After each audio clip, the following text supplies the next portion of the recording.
مومن کامیاب ہو چکے ہیں وہ لوگ جو اپنی نمازوں میں خشوع کرتے ہیں۔ میری آج کی گفتگو کا عنوان ہے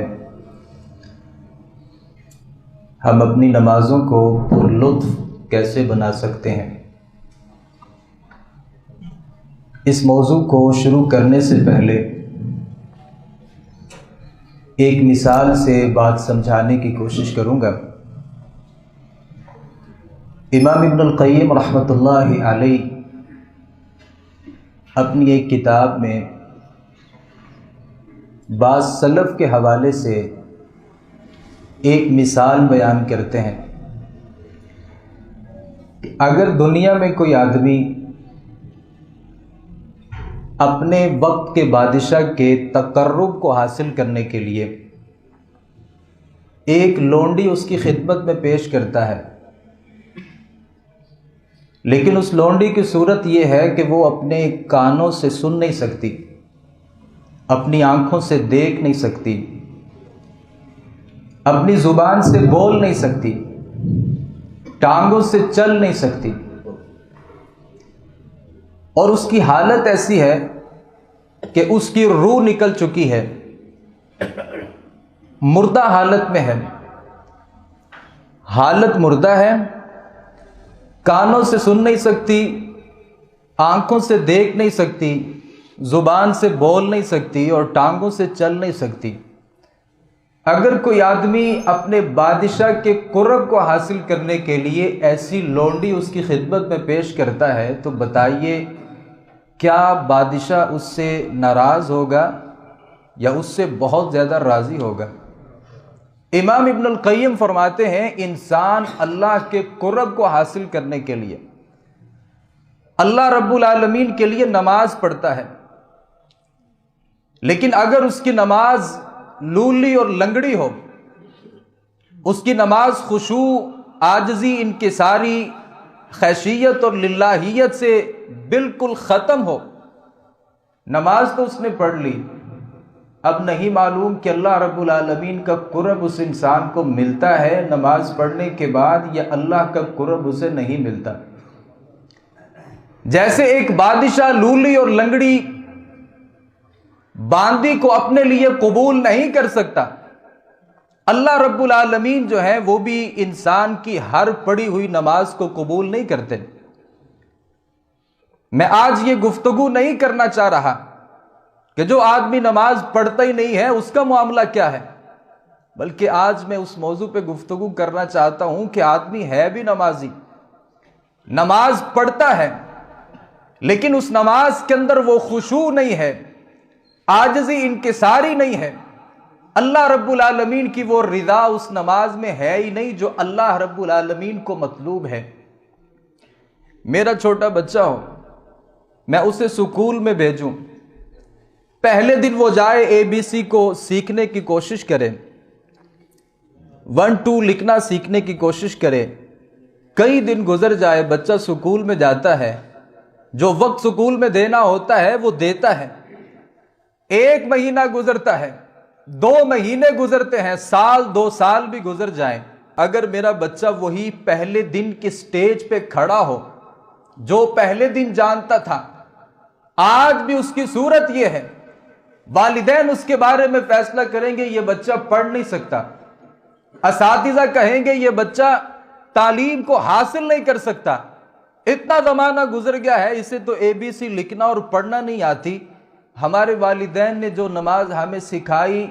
اسی نماز کو پڑھتے ہوئے 20 30 40 50 60 70 سال گزر جاتے ہیں، لیکن اس نماز کے اندر کوئی تبدیلی بھی واقع نہیں ہوتی۔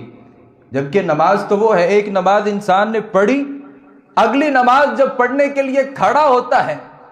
اس کی پہلی والی نماز سے یہ نماز بہتر ہونی چاہیے تھی، لیکن روٹین میں ہم نے کئی سالوں سے نمازیں تو پڑھ لی، لیکن سچ بات یہ ہے کہ نماز کا جو فلسفہ تھا، نماز کی جو روح تھی، نماز کی جو اصل تھی، ہم نے آج تک اس کے بارے میں کوئی نہیں سوچا۔ رسول اللہ صلی اللہ علیہ وآلہ وسلم نے ارشاد فرمایا تھا، سیدنا حذیفہ رضی اللہ عنہ حدیث کے راوی ہیں،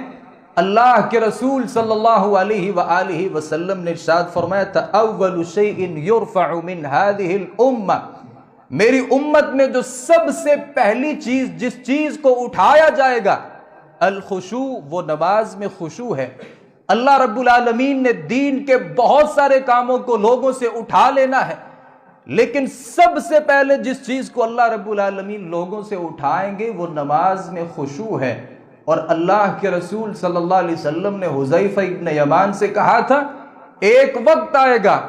تو ایک بہت بڑی مسجد میں داخل ہوگا، لا تری فیہا خاشعا، ایک بندے کو بھی ایسا نہیں پائے گا جو خشوع کے ساتھ نماز پڑھ رہا ہوگا۔ نمازی ہوں گے، نماز پڑھنے والے بھی ہوں گے،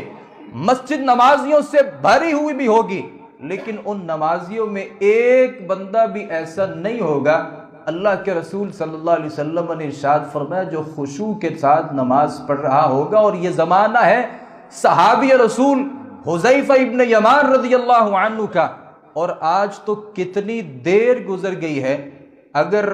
اس زمانے میں بھی لوگوں کی حالت یہ تھی تو ہم تو ان سے بہت دور نکل چکے ہیں۔ رسول اللہ صلی اللہ علیہ وآلہ وسلم نے ارشاد فرمایا تھا اسوأ الناس سرقۃ الذی یسرق فی صلاتی، زمانے کا سب سے بدترین چور وہ ہوتا ہے جو نماز میں چوری کرتا ہے۔ اب آپ بھی حیران ہوں گے نماز میں کوئی آدمی چوری کر سکتا ہے؟ رسول اللہ صلی اللہ علیہ وآلہ وسلم سے صحابہ کرام نے سوال کر لیا اللہ کے رسول یہ بتائیے بھلے کوئی آدمی نماز میں بھی چوری کر سکتا ہے؟ رسول اللہ صلی اللہ علیہ وسلم نے ارشاد فرمایا الذی لا یتم رکوعها ولا سجودا، جو بندہ نماز تو پڑھتا ہے لیکن صحیح معنوں میں نہ رکوع پورا کرتا ہے نہ سجدہ پورا کرتا ہے۔ ہمارے پاس تو وقت ہی نہیں ہوتا، ایک خاص وقت ہم نے بنایا ہوتا ہے، اتنے منٹ میں ہم نے نماز کو ختم کرنا ہے۔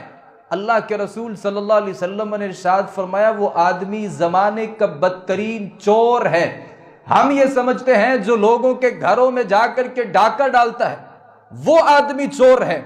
وہ بھی چور ہے، لیکن نبی صلی اللہ علیہ وسلم فرماتے ہیں اگر بدترین چور کو دیکھنا چاہتے ہیں تو وہ نمازی ہے جو امام کے پیچھے کھڑا ہوتا ہے، جو باجماعت نماز پڑھتا ہے لیکن اس کی نماز میں نہ رکوع مکمل ہوتا ہے نہ سجدہ صحیح معنوں میں مکمل ہوتا ہے۔ زمانے کا بدترین چور تو یہ انسان ہے۔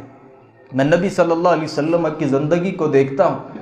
صحابہ تابعین اتباع تابعین کی زندگی کو دیکھتا ہوں،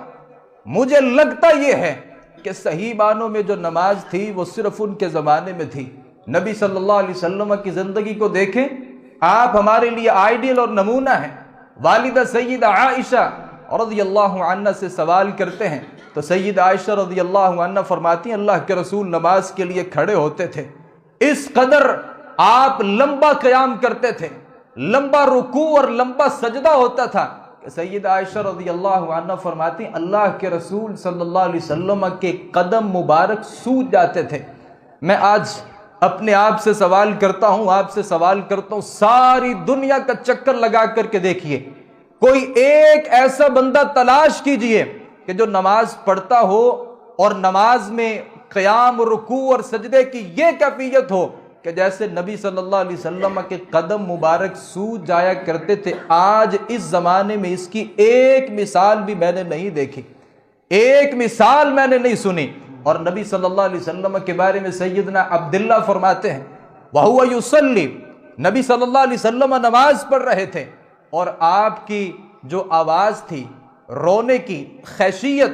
اللہ رب العالمین کا ڈر اور اللہ رب العالمین کا خوف اس قدر تھا کہ نبی صلی اللہ علیہ وسلم کے سینہ مبارک سے ایسے آواز آ رہی تھی جیسے چولہے پہ ہم نے ہنڈیا کو رکھا ہو،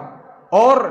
آگ کی حدت اور شدت کی وجہ سے جب وہ جوش مارتی ہے جو اس کی آواز تھی۔ صحابی رسول فرماتے اللہ کے رسول صلی اللہ علیہ وسلم کے سینہ مبارک سے میں نے اس آواز کو سنا۔ جناب ابوبکر صدیق رضی اللہ عنہ کی زندگی کو دیکھتا ہوں، اللہ کے رسول بیمار ہیں، بیماری اس قدر ہے کہ آپ اٹھ کر کے صحابہ کرام کو نماز پڑھانے کی آپ کے اندر ہمت اور طاقت نہیں ہے۔ نبی صلی اللہ علیہ وآلہ وسلم جب نماز کے لیے کھڑے ہوتے ہیں بے ہوش ہو کے گر جاتے ہیں۔ صحابہ کرام سے کہا ابو بکر صدیق رضی اللہ عنہ کو حکم دیجئے وہ لوگوں کو نماز پڑھائیں۔ سیدہ عائشہ رضی اللہ عنہ فرماتی ہیں میں نے اللہ کے رسول صلی اللہ علیہ وسلم سے کہا اللہ کے رسول ابو بکر کے علاوہ کسی اور کو حکم دیجئے، کیونکہ ابو بکر جب نماز کے لیے کھڑے ہوتے ہیں وہ رقیق القلب ہیں، اللہ سے اس قدر ڈرنے والے ہیں، نماز میں ان کی حالت یہ ہوتی ہے کہ وہ زاروں کی تار رو رہے ہوتے ہیں۔ ان کے لیے آپ کی جگہ پہ مصلی رسول پہ کھڑے ہو کر کے ان کے لیے اللہ کے رسول نماز پڑھانا مشکل ہو جائے گا۔ جناب ابوبکر صدیق رضی اللہ عنہ کے بعد عمر فاروق رضی اللہ عنہ کا نام آپ نے سنا ہوگا۔ جب آپ ان کا نام سنتے ہیں آپ کے دماغ میں شاید یہ بات آتی ہو کہ عمر فاروق رضی اللہ عنہ بہت سخت انسان تھے، اللہ کی قسم دین کے معاملے میں بڑے سخت تھے، لیکن جب اللہ رب العالمین کے سامنے نماز میں کھڑے ہوتے تھے شاید ان سے زیادہ کوئی نرم انسان نہ ہو۔ میں نے روایات میں پڑھا ہے جناب عمر فاروق رضی اللہ عنہ اللہ کے سامنے جب نماز پڑھنے کے لیے کھڑے ہوتے تھے آپ کی حالت اور کیفیت یہ ہوتی تھی کہ آپ اس قدر زاروں کی تار روتے تھے، زاروں کی تار رونے کی وجہ سے مسلسل جناب عمر فاروق رضی اللہ عنہ کے چہرہ مبارک پہ رونے کی وجہ سے یہاں پہ 2 لکیریں بن چکی تھیں، وہ سیاہ رنگ کی لکیریں، اور بسا اوقات اتنا روتے تھے بیمار ہو جاتے تھے۔ روایات میں آتا ہے گھر میں بیماری کی وجہ سے گھر میں رہتے تھے، لوگ بیمار پرسی کے لیے آتے تھے، لگتا یہ تھا کہ عمر فاروق رضی اللہ عنہ اللہ کے سامنے جب کھڑے ہوتے ہیں کہیں ایسا نہ ہو رونے کی وجہ سے خشیت اور للہیت کی وجہ سے کہیں آپ کا کلیجہ پھٹ نہ جائے۔ عمر فاروق رضی اللہ عنہ کی حالت یہ ہوتی تھی، اور علی رضی اللہ عنہ کا صرف نام آپ نے سنا ہوگا۔ علی رضی اللہ عنہ کی حالت روایات میں آتا ہے مؤذن جب اذان دیا کرتا تھا حی علی الصلاۃ حی علی الفلاح اللہ اکبر اللہ اکبر کی جب صدائیں بلند ہوتی تھیں جناب علی رضی اللہ عنہ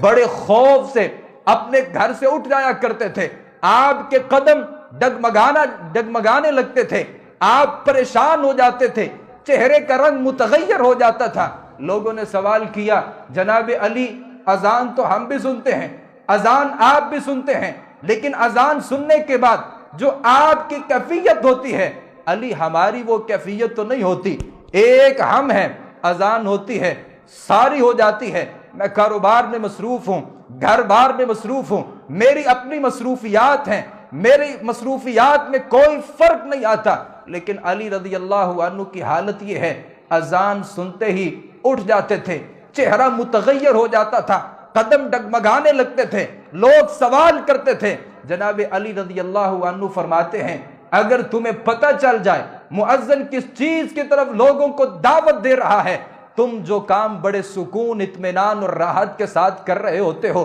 تمہارا سکون ختم ہو جائے، تمہیں پتہ ہی نہیں ہے اللہ رب العالمین نے جو ہمیں ذمہ داری دی ہے اس ذمہ داری کے ادا کرنے کا وقت آ چکا ہے۔ جناب عبداللہ ابن زبیر میں کے نام شاید بہت بڑا نام ہے، عبداللہ ابن زبیر کے بارے میں نے روایات میں پڑھا ہے، سیر اعلام النبلاء کے اندر بہت سے ان کے بارے میں واقعات موجود ہیں۔ عبداللہ ابن زبیر نماز کے لیے جب کھڑے ہوتے آپ ایسے ساکت کھڑے ہوا کرتے تھے، حرکات و سکنات نہیں کیا کرتے تھے، آپ کو دیکھنے والا ایسے محسوس کرتا تھا جیسے لکڑی کا یہاں پہ تنا موجود ہے، یہ کوئی انسان نہیں ہے بلکہ لکڑی کا یہاں پہ کوئی درخت کھڑا ہے، کوئی حرکت نہیں کیا کرتے تھے۔ آپ صحن کعبہ کے اندر نماز پڑھ رہے ہیں، حجاج نے وہاں پہ پتھراؤ کیا، لوگ بھاگ نکلے، جناب عبداللہ ابن زبیر نماز پڑھ رہے ہیں، لوگوں نے ان کی قمیض کو کھینچا، بتایا یہاں پہ حجاج ابن یوسف نے یہاں پہ پتھراؤ کرنا شروع کر دیا ہے۔ تابعین فرماتے ہیں ہمارے باوجود یاد دہانی کے ان کی قمیض کو کھینچنے کے عبداللہ ابن زبیر رضی اللہ عنہ نے التفات تک نہیں کیا اور آپ بدستور ساکت کھڑے رہے۔ اور میں نے ان کے بارے میں یہ بھی پڑھا ہے، مسلم بن یناق فرماتے ہیں ایک دفعہ عبداللہ ابن زبیر نماز پڑھ رہے تھے، نماز پڑھتے ہوئے آپ رکوع میں چلے گئے، میں ساتھ بیٹھا تلاوت کر رہا تھا، میں نے الفاتحہ کو پڑھا، الفاتحہ کے بعد میں نے البقرہ کی تلاوت کی، البقرہ کے بعد میں نے آل عمران کو پڑھا، آل عمران کے بعد میں نے نساء کو پڑھا،